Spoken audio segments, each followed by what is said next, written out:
I'm Elise a Senior Video Director here at Cramer. And I'm Tripp Underwood, a Creative Director at Cramer. And at Cramer, we work with so many incredibly fascinating people from all over multiple industries. We have so many great conversations, many that are just too good to keep to ourselves. So now we're sharing them with the world. Right here from Cramer Studios. This is Pivot Points. Cut.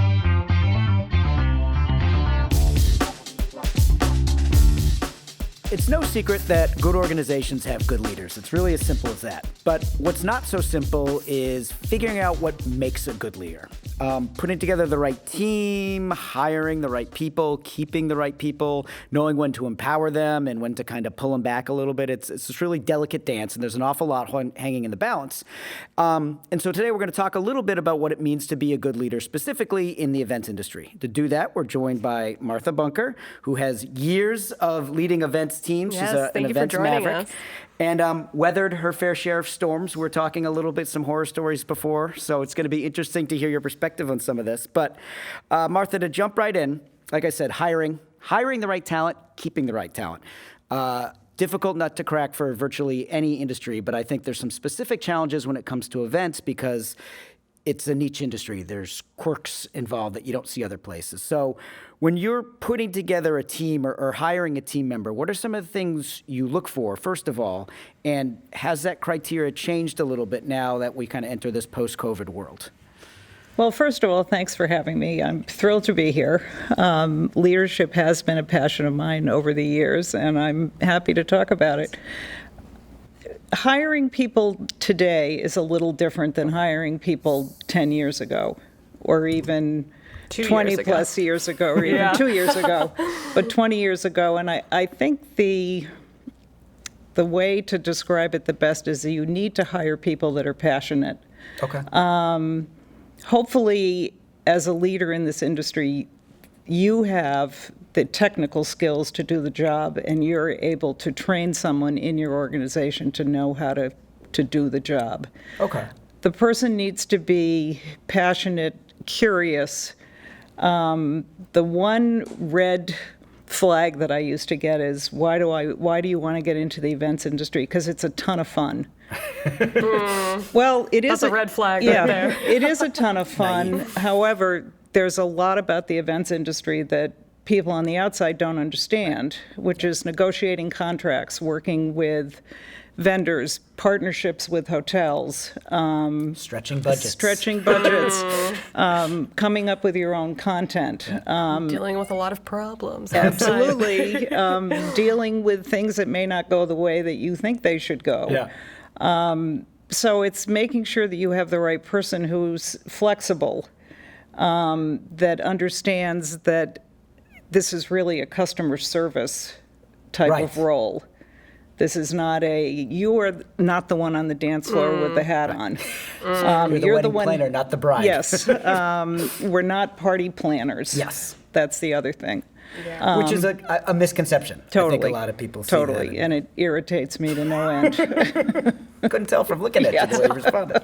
When you're trying to find those people that are passionate or naturally curious, like, what do you look for? Because I think maybe in the interview process, people can seem passionate or curious, but how do you feel like you've been able to really find those people over the years? Well, it's actually quite interesting that a lot of times in the interview process, you don't find that. And it's pretty easy out of the gate that they don't have the fire in the belly that you hope that they would have. I always hired people that had at least, even for lower level positions, that had at least 3 to 5 years in the events industry, whether it be in the hospitality industry. It could be in a hotel. It could be in a casino. It could be in another place where you actually had to work with people. The other statement that always gets to me is, I love working with people. Okay, you're not going to make it in this industry. You're too sensitive already. Because you will start to hate people, but you can never let that show. So it's your ability to be tolerant. Right. But I think it's, resumes speak for themselves. I was always lucky that I got tons of referrals.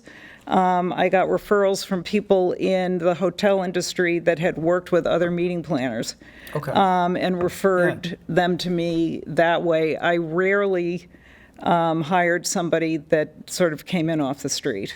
Gotcha.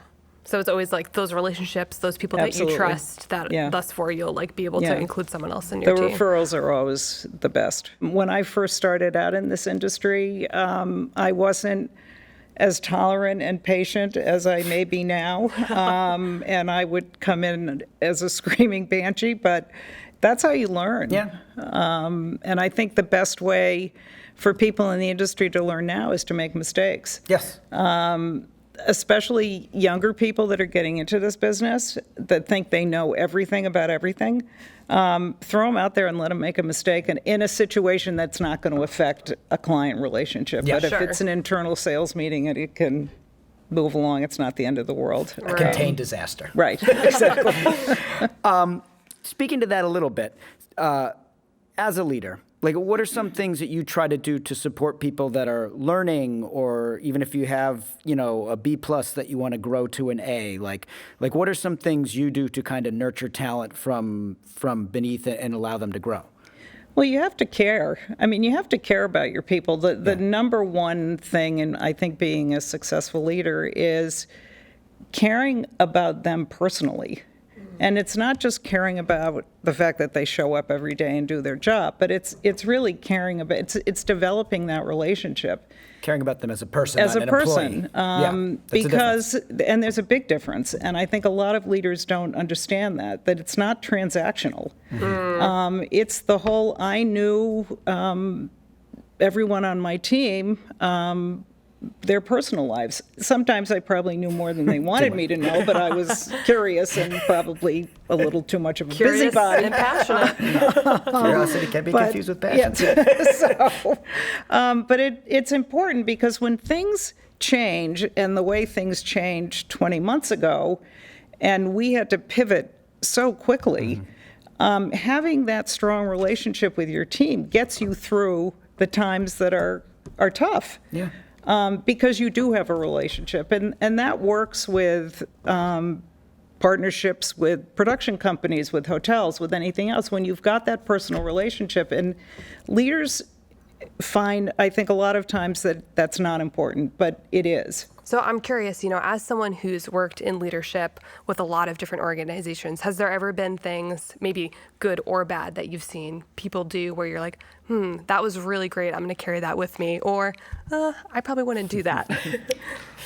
Well, I think my leadership style is probably different from a lot of other event leaders, because I felt that it was so important for my team to understand what they were doing, not from a transactional standpoint, ordering food and beverage and making sure the room was set up, but they truly understood what the goal was. Yeah. And I think that where this industry has sort of made some mistakes is it's not a transactional job. Yeah. It's not a transactional position, and it's something that actually requires probably a bit more intelligence than we're given credit for, of understanding content, understanding strategy, Oh, yeah. and being the one that makes sure that the team gets their place at the table. And I think it's, we were talking earlier about we're not party planners at all. Yeah. And you have to know your business. You have to know, I was in financial services for over 30 years. I had to understand and had to know what all the terminology was. Right. And I got to know clients, and they didn't look at us as just the ones that were ordering the hot dogs or handing out the name tags. Definitely. It was, we were involved in the business, and they could come to us, and we were the trusted advisor. And that is what I think is very important, not only for the leader of an organization, but also for all of the people that work within the organization. They need to be their own leaders of owning it. And it's not just, making sure that you had nice tablecloths. It really is. And I had the opportunity of stepping back from this role and getting into a different role at a previous company where I wasn't doing event work, I was in marketing, and all of a sudden I began to realize, what do you notice when you go to an event? And all the That's a things great that I perspective to thought have. was really, really important really wasn't that important. Yeah. Yeah. And it really flipped a lot of things on its head for me when I said, and I need to understand more about what are you trying to accomplish? What's the goal of this? Right. And I think a lot of times leaders don't ask that question of the people that they're working with, of Yeah. what are you really trying to accomplish? And forget about, well, I want to make sure the meeting's in Phoenix. Doesn't Right. matter. It's what are you trying to accomplish? Right. What Right. were some of those details that you saw that previously you didn't think were such a big deal and became a big deal? Like anything specific? Well, or? it was content. Okay. The But what content actually was being much, said from the yes, and stage? what was being said, and what the speaker said, how long they spoke for, what their slides looked like. Yeah. When you walked into a ballroom, where were the seats? Were people sitting on high stools? That was always a pet peeve of mine. Really? Where was the screen? And my team used to laugh because I'd say, if you are doing front screen projection, make sure that the screen is kitty corner. If it's straight on, and every hotel will put a screen straight on. Well, someone's walking back and forth in front of it. That light in their face. and the you can lights see in the the dust fa- and And their everywhere, beautiful like, it looks- shadow over the graphics. that And you it's created. a little thing, but it's actually a big thing. So why wouldn't you put a kitty corner? So I had sort of certain things that it's like, no, that doesn't work. The audience experience. You're much more about Exactly. like what is the experience we're creating as opposed to is the checklist checked off? Exactly, yeah. Both important, but if you're only checking the checklist and not thinking about what the actual experience Yeah. is, or to your point, trying to see it from their point of view, you're just Exactly. going to miss like certain Yeah, perspectives. you've got to put yourself in the person that is sitting in, and I had a great mentor many years ago that said to me, what happens when the doors open? Yeah. Put And- yourself in the perspective of that audience member and what they're Exactly. getting out of it. Yeah. Because that's how you put on a really successful event, is that you've got to put yourself in their shoes. And you have to understand what their shoes are. Right, right. How has your experience, like in leadership, especially in the events industry, like working with clients? I know for us, like working with clients, it can be a very collaborative experience. Sometimes it's not a collaborative experience. What has, I guess, especially as someone who, knows the strategy and knows the importance of content, how have you kind of like balanced those relationships and really putting on the best event for them? Well, any type of a relationship you have with any vendor, it has to be a partnership. And you have to both realize that you're in it together. And that if you're not in it together, it's not going to be successful. Yeah. And some Transactional. Keeping things, it's more than just a transactional relationship. And sometimes the partnership doesn't work. Yeah.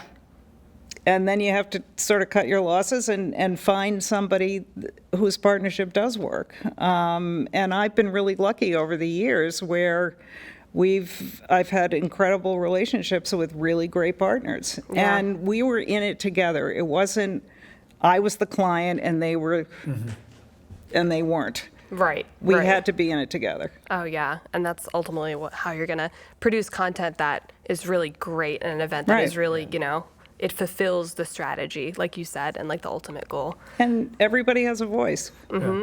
How do you communicate with these big, smart personalities and make them understand that sometimes your suggestion is to help them as opposed to telling them what to do? Or did you experience that? Only me? Maybe I just got No, we've all experienced that. And some are better at taking suggestions than others. But I think that as a leader in an organization, whether or not you are the head of the organization or you're doing your job within it, you have to be able to ask a lot of questions. And I used to ask a ton of questions. Let me see your presentation. And some are better at taking. We had many speakers that just it was their pat speech and that was it. But we also used only one or two speakers bureaus, so they understood what we were looking for. And we would get to a situation where we're looking for this. This is what we're trying to accomplish. It goes back to that same question of what are you trying to accomplish? Not who do you want who do you want to talk? Right. That's not the important question. Is what are you trying to convey? What emotion? And then we'll Yeah. find them. Oh, that's and then you find then you find the right speaker to go in it. And if you don't set it up with this is the goal of the event, and then all of a sudden there's just somebody plopped in there, it's like, well, Right. what's the relevance of? Even if they're a great speaker, they might Yeah. not be relevant to the content. Right. Mm-hmm.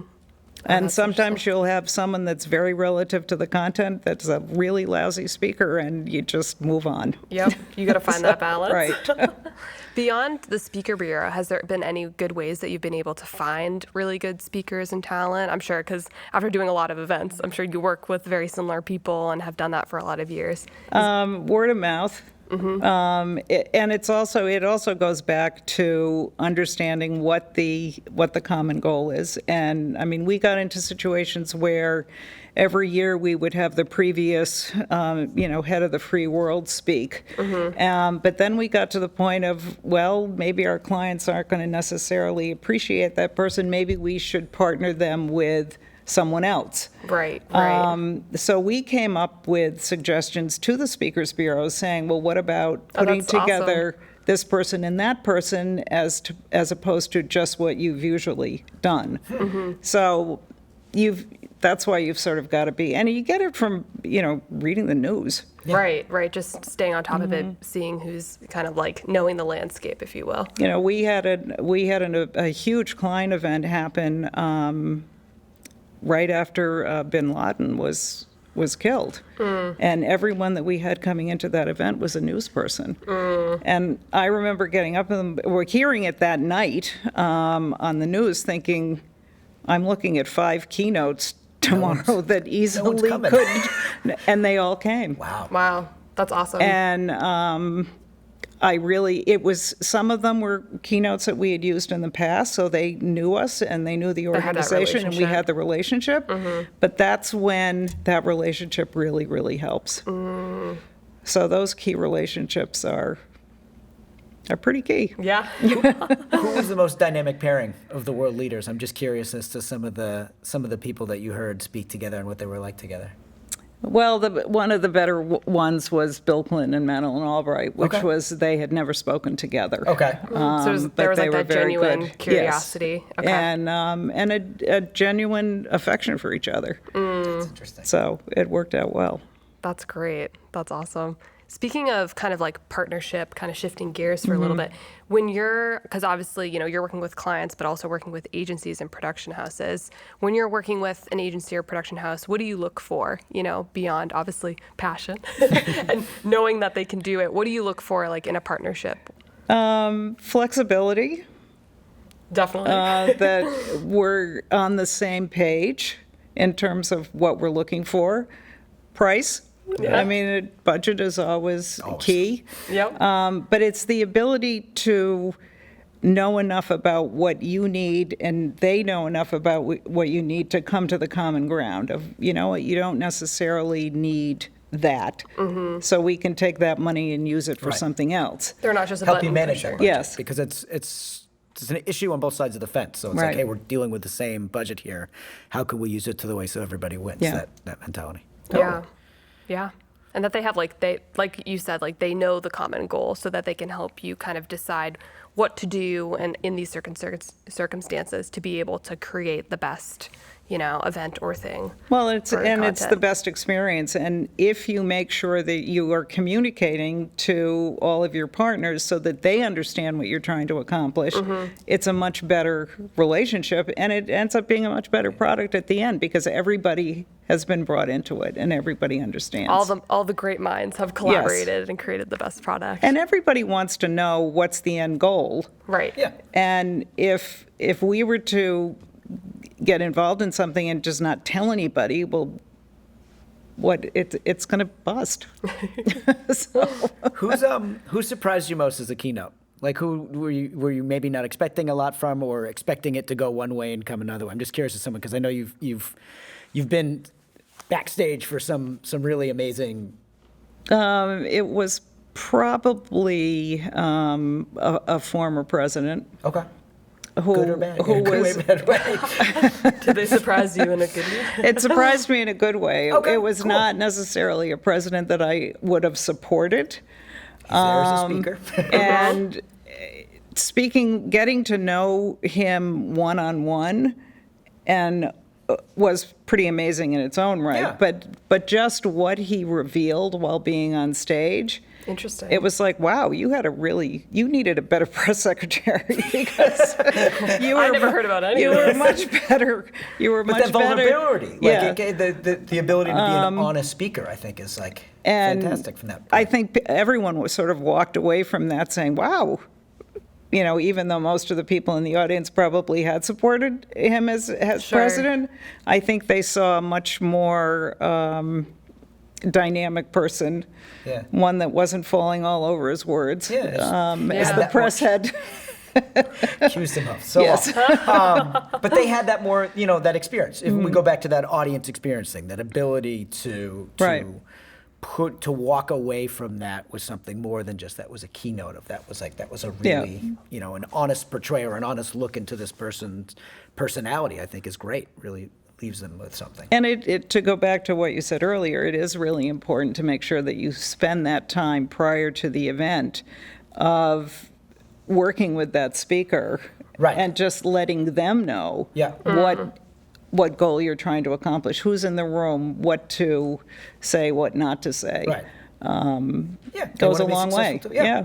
You don't. Because they want to be successful Nobody too. wants to bomb. Definitely. Right. I don't care if you're a president Yes, or exactly. Pitbull or who's ever up Yeah. there. No one wants to get on stage Yes. just being like, no one wants me to Yeah, be here. right. So And hear you're helping crickets. them out. That Yeah. ain't fun. Yeah. No. Even if your speech was really great. Yeah. Great. Well, Martha, it's been fantastic. We're just about running, but I want to thank you so much for joining us Thank today. you. Yes, thank you so much. That's another episode of Pivot Points. We'll see you soon.